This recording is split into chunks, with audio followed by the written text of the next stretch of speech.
Assalamualaikum warahmatullahi wabarakatuh. Alhamdulillah wa syukurillah.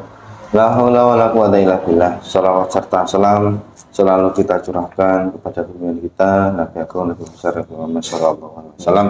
Dia akan selalu kita nantikan syafaatnya di yaumil qiyamah nanti. Amin amin ya rabbal alamin. Alhamdulillah, terima kasih semuanya yang sudah mendukung channel kami Padepokan Majapahit. Semoga selalu diberikan kebarokahan rezeki yang barokah serta kesehatan yang barokah. Amin ya rabbal alamin. Untuk konten part 2 dari Pak Pasren, nah, kita akan hadirkan korinya Pak Pasren. Nah, kita interogasi tentang kesaksian palsu.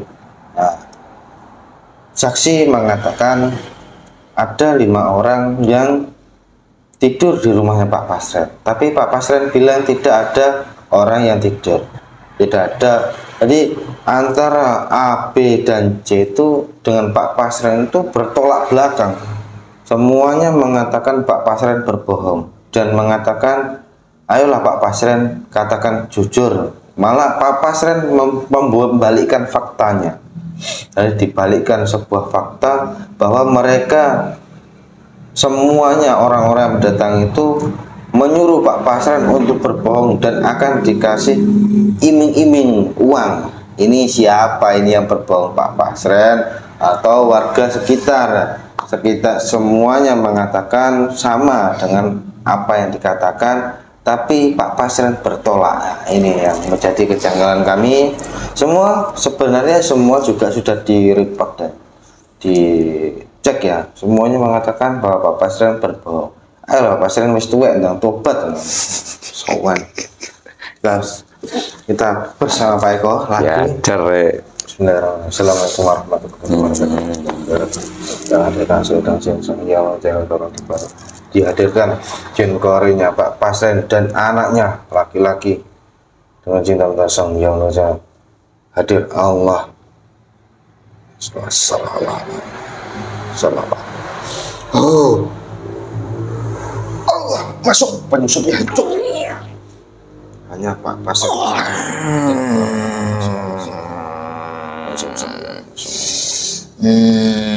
Hancur.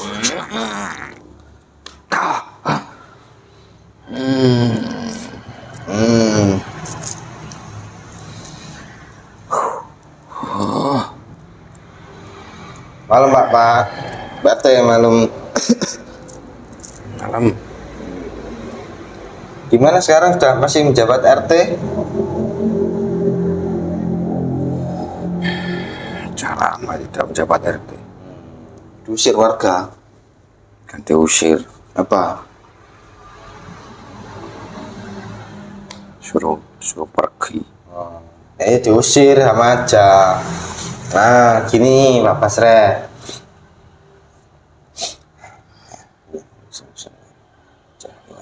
Ngomongnya santai, panjang lebar dan mengatakan kejujuran. Jika ada kata-kata dusta, kata-kata bohong, otomatis tangan dan kakinya terpotong-potong dan tembus sampai ke jasadnya Allah. Ini Pak Pasren, ini apa yang Anda katakan? Semua di BAP ataupun diwawancara oleh pihak televisi atau pihak semuanya itu kejujuran atau kebohongan?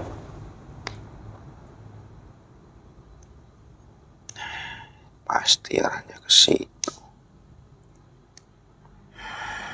Kamu ini sudah tua Pak Pasren, tobat.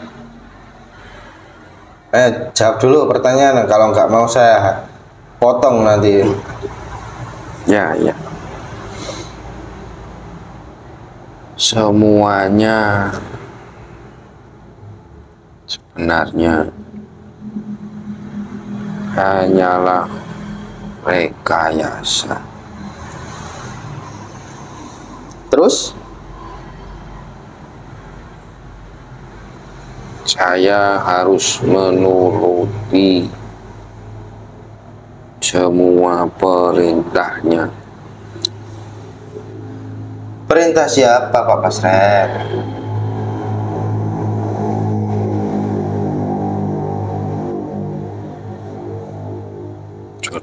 banyak yang tahu sebenarnya.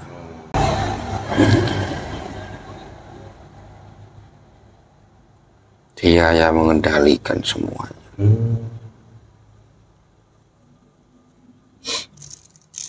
Dia yang memerintahkan saya untuk melakukan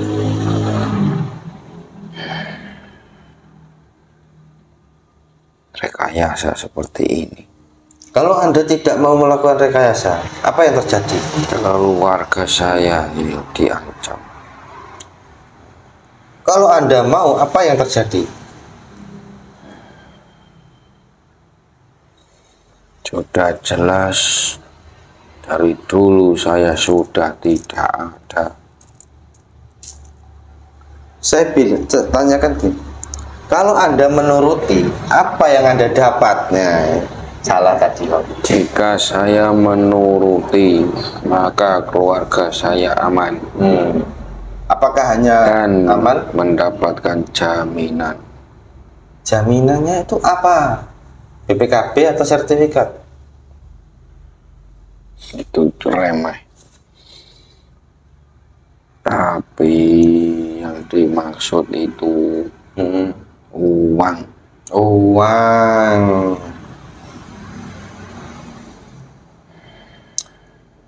Di waktu malam kejadian, kira-kira ada enggak yang menginap di rumah Pak Pasren?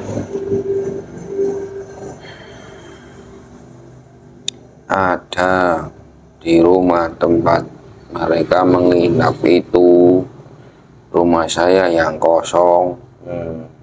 Lalu tempat kejadian dengan rumah Pak Pasren itu jauh enggak? Tidak jauh. Tidak jauh.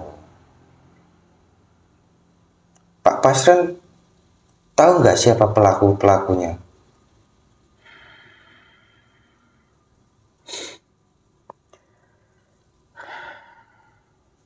Benarnya tahu. Tahu dari mana? Dari anak saya. Lah, memang anaknya ikut terlibat, ikut keluar.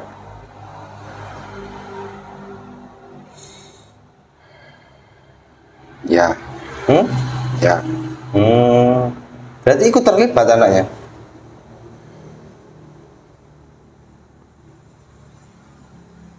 Benar. Berarti yang DPO itu berarti bukan hanya 3. Bukan hanya 3, banyak. Banyak. Jadikan tumbal yaitu anak-anak yang nginep di rumah saya itu. Oh, yang dijadikan tumbal itu. Ya. Yang menjadi 8 itu ya, termasuk yang sudah lepas itu Saka itu ya. Ya. Itu tumbal. Ya. Apakah mereka yang sudah menjadi terpidana mati itu melakukan sesuatu? Tidak. Mereka itu nginap di rumah saya yang kosong. Oh, jadi mereka itu hanya sebuah tumbal. Benar. Lalu siapa yang membunuh?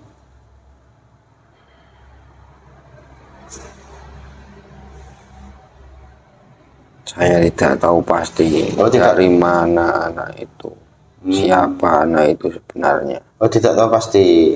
Tidak, tapi bukan anak-anak yang nginep di rumah saya.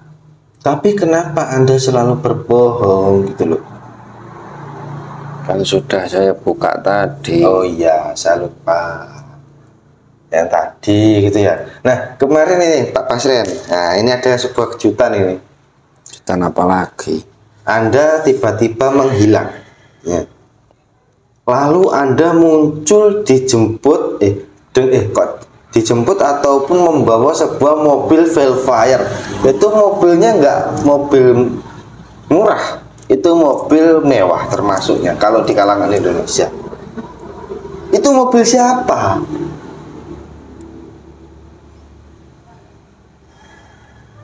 Ya tadi Pak siapa tadi, Pak Rudiana tadi. Saya harus mobilnya Pak Rudi itu bukan itu loh. Saya tidak tahu. Yang jelas Saya hanya mengikuti perintah. Yang menyuruh Pak Rudi hanya pakai mobilnya. Tuh. Nah, setelah Anda keluar dari desa itu pakai mobil ya kan? Itu pergi kemana Pak Pasren? Saya mencari tempat yang aman, menyesuaikan. Di rumah siapa? Di rumahnya seseorang yang berani membela saya. Oh, pengacara Anda. Ya itu. Nah, berarti sekarang masih di rumah pengacara tersebut. Ya. Jaminannya apa? Jaminannya untuk keselamatan saya dan keluarga saya. Oh, gitu. Lalu apa yang Anda berikan? Yang saya berikan adalah ikuti perintahnya, berbohong. Oh, kesaksian palsu itu. Kesaksian palsu. Berarti pergerakan Anda ini sudah diatur. Sudah. Anda tahu siapa dalang yang mengatur sampai ke atas itu? Kalau yang mengatur ke atas saya tidak tahu. Yang saya tahu Pak Rudiana tadi. Itu. Oh, hanya sampai situ saja. Ya. Nah, Anda kan sudah di rumah pengacara sudah beberapa hari. Ya. Jelasnya Anda tahu siapa yang mengatur atas-atasnya lagi. Yang mengarah, yang membayar pengacara ataupun yang lain kan. Dan yang menghidupi Anda, yang ngasih makan Anda. Saya tidak paham seberapa jelasnya wajah yang datang ke rumah itu.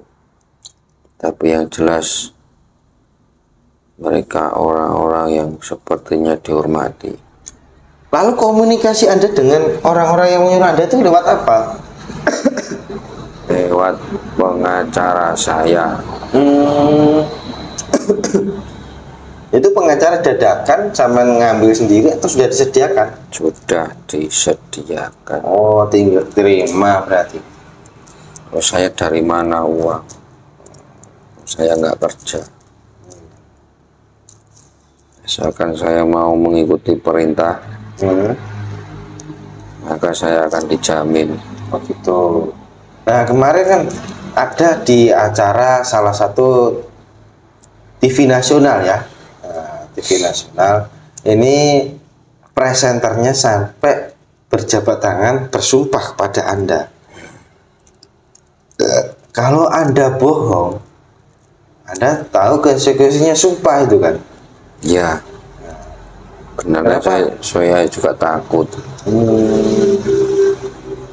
Sedangkan usia Anda sudah tidak muda lagi, sudah tua.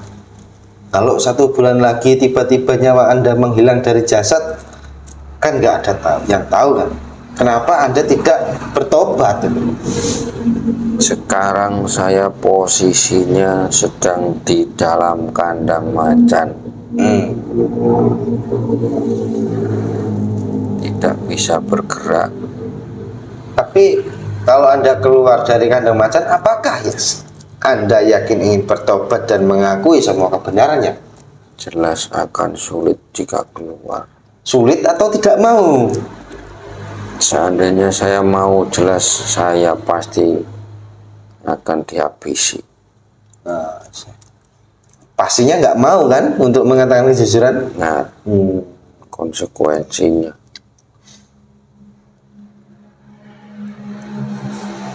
Anda kenal dengan semua terpidana yang sudah dipenjara itu? Semuanya kenal? Ya. Kenapa Anda rela mengorbankan tetangga-tetangga Anda sendiri?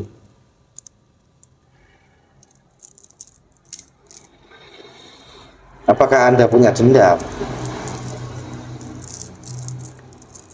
dengan anak-anak tersebut? Ya, sakit hati ada. Dengan siapa? Mereka. Kenapa dengan mereka? Sering membuat ramai kegaduhan. Tapi yang jelas intinya keselamatan keluarga saya. Kalau diperbolehkan saya gemplang Anda, tapi mumpung sekarang masih belum boleh untuk menggemplang Anda. Kalau boleh saya gemplang nih. Sudah gregetan saya lihat. Wah, harusnya sampai orang tua jadikan contoh yang baik dan benar ini. Kok segitunya kan itu. Nah, tapi saya nggak boleh emosi dalam sebuah permasalahan. Semua sudah terlanjur. Oh, sudah terlanjur. Nah, gini rencana Anda bagaimana ke depannya, Pak Pasren? Apakah masih ingin menggugat? Itu tergantung pengacara saya bagaimana. Nah, itu rencana Anda bukan sih untuk ingin menggugat semuanya gitu katanya. Saya hanya mengikuti perintah. Jadi itu bukan rencana Anda. Bukan. Lalu rencana Anda apa? Rencana sendiri? Ya ngikuti saja. Sampai nggak punya rencana apa-apa? Punya. Ya tapi nah, lalu anak Anda itu apa rencananya? Sama. Ya wis ngikuti saja perintahnya, apa yang diperintahkan, apa yang dimaksudkan. Sudah. Karena itu tadi semua kembali keselamatan dan uang. Gitu. Ya, jika masalah ini selesai, itu kan bisa untuk kehidupan anak saya. Kalau permasalahan ini selesai, Anda kembali lagi ke kampung itu atau tidak? Tidak. Pergi kemana nanti? Nanti bisa mencari tempat yang lain. Pindah tempat. Pindah tempat. Karena yang jelas jika saya ke sana lagi jelas nggak mungkin. Kemungkinan besar jelas saya akan diusir lagi. Ya. Lalu keluarga korban terpidana itu mendatangi Anda apa tidak, Pak Pasren? Dulu ya. Maksud dan tujuannya apa? Maksud tujuannya itu tadi untuk mengatakan yang sebenarnya. Agar bilang bahwa anak-anaknya itu nginap di rumah saya. Gitu. Katanya ada yang kata Anda saya disuruh berbohong. Jadi yang benar yang mana? Yang menyuruh bukan keluarga mereka. Yang menyuruh yang tadi itu untuk Anda berbohong. Ya. Berarti Anda membolak-balikkan fakta. Ya. Nah, ada salah satu orang tua yang sampai rela bersujud kepada Anda dengan menangis rintihan seorang orang tua. Apakah Anda tidak terenyuh dengan orang itu tadi?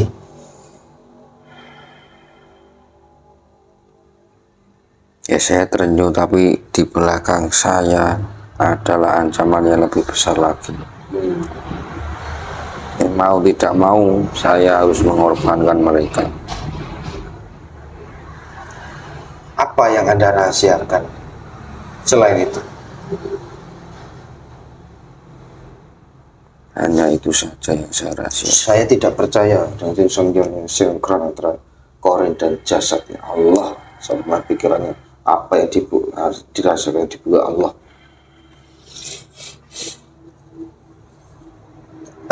Apa yang Anda rahasiakan? Ada permainan besar. Apa itu?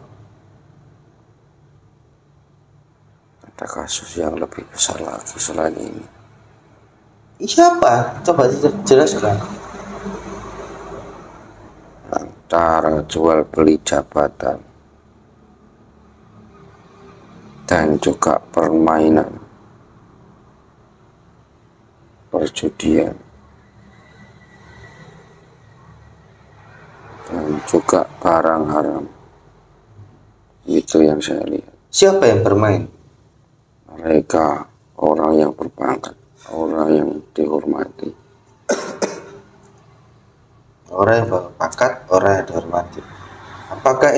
termasuk orang yang menyuruh Anda, yang mendanai Anda. Orang tersebut termasuk dalam lingkaran itu.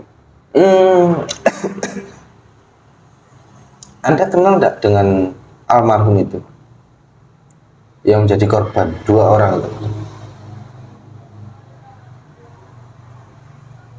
Eki dan Vina. Saya tidak kenal akrab, hanya tahu. Tahu? Ya. Tahu dari mana Eki itu? Anak saya yang cerita. Tahu dari mana Vina? Anak saya yang cerita. Berarti anak Anda mengetahui banyak hal? Banyak sekali. Seluk-beluk mereka anak saya tahu.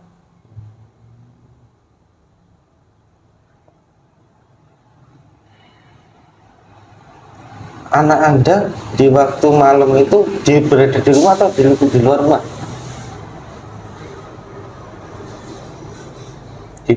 Di rumah atau keluar? Keluar. Apa setelah Anda pulang, anaknya cerita apa? Setelah pulang tidak langsung cerita. Tidak langsung menceritakan kejadiannya. Selang berapa hari baru Anda cerita? Paginya. Apa yang diceritakan? Dia cerita agak ketakutan. Ketakutan jika ditangkap. Ketakutan jika ketahuan. Ketahuan apa? Ketahuan kronologi.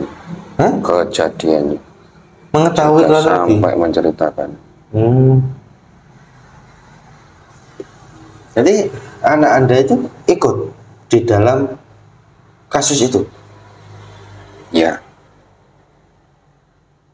Juga kalau menggauli Vina, anak Anda ikut tidak? Saya tidak tahu kalau itu.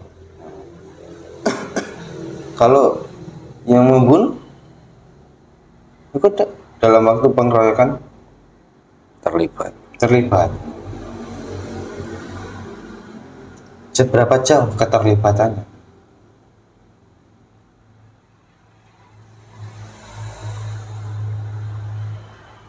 Ya jelas dia ikut pada malam itu. Ya jelas dia ikut pada malam itu. Ya. Karena waktu paginya bercerita sambil ketakutan. Kenapa Anda tidak menceritakan yang sejujurnya? Ada ancaman di balik kasus ini. Satu ancaman, apakah Anda juga takut anak Anda masuk dalam sel? Betul. Seandainya Pak RT masuk penjara. Gak apa-apa loh, Pak RT kan banyak. Malu anak RT jadi ya kalau bersalah ya harus diadili loh. Kalau ibarat anak Anda itu dikeroyok orang terus meninggal, apa yang Anda lakukan?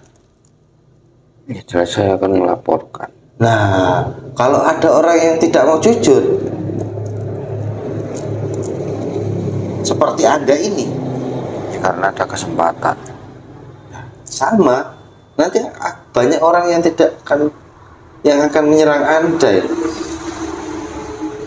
Ini sudah banyak loh ini. Kalau ada penyidikan ulang PK dilakukan, penyidikan kembali, Anda mungkin bisa kena. Tapi ada orang yang dihormati di belakang saya.